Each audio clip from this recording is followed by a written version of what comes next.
जीवन का कठोर सत्य।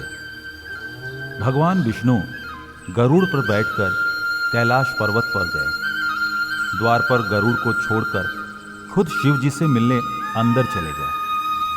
तब कैलाश की अपूर्व प्राकृतिक शोभा को देखकर गरुड़ मंत्रमुग्ध थे कि तभी उनकी नजर एक खूबसूरत छोटी सी चिड़िया पर पड़ी। चिड़िया कुछ इतनी सुंदर थी कि गरुड़ के सारे विचार उसकी तरफ आकर्षित होने लगे। उसी समय कैलाश पर यमदेव पधारे और अंदर जाने से पहले उन्होंने इस छोटे से पक्षी को आश्चर्य की दृष्टि से देखा।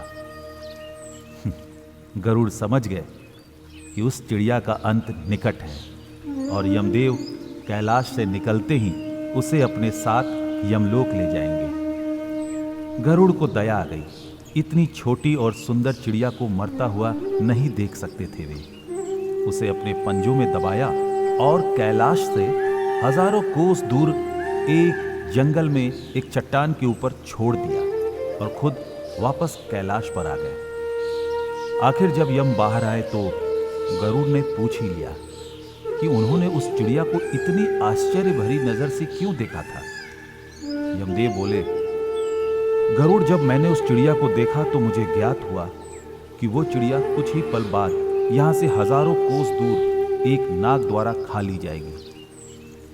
मैं सोच रहा था कि वो इतनी जल्दी इतनी दूर कैसे जाएगी, पर अब जब वो यहां नहीं है तो निश्चित ही वो मर चुकी होगी। गरुड़ समझ गए, मृत्यु टाले नहीं टलती, चाहे कितनी भी चतुराई की जाए। इसीलिए कृष्ण कहते हैं, करता तू वह है जो तू चाहता है, परंतु होता वह है जो मैं चाहता हूं। कर तू वह जो मैं चाहता हूं, फिर होगा वो जो तू चाहेगा। जीवन के 6 सत्य। पहला, कोई फर्क नहीं पड़ता कि आप कितने खूबसूरत हैं, क्योंकि लंगूर और गोरिल्ला भी अपनी ओर लोगों का ध्यान आकर्षित कर लेते हैं। दूसरा, कोई फर्क नहीं पड़ता कि आपका शरीर कितना विशाल और मजबूत है, क्योंकि शमशान तक आप अपने आप को नहीं ले जा सकते।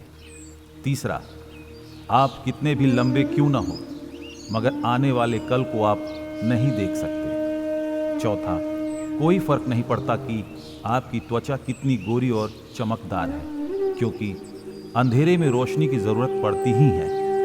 पांचवा, कोई फर्क नहीं पड़ता कि आप नहीं हंसेंगे तो सभ्य कहलाएंगे, क्योंकि आप पर हंसने के लिए दुनिया खड़ी है।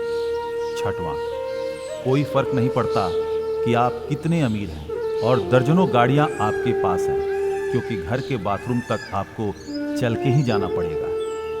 इसलिए संभल के चलिए। जिंदगी का सफर छोटा है, हंसते हंसते काटिए, आनंद आएगा। जय श्री राम जी।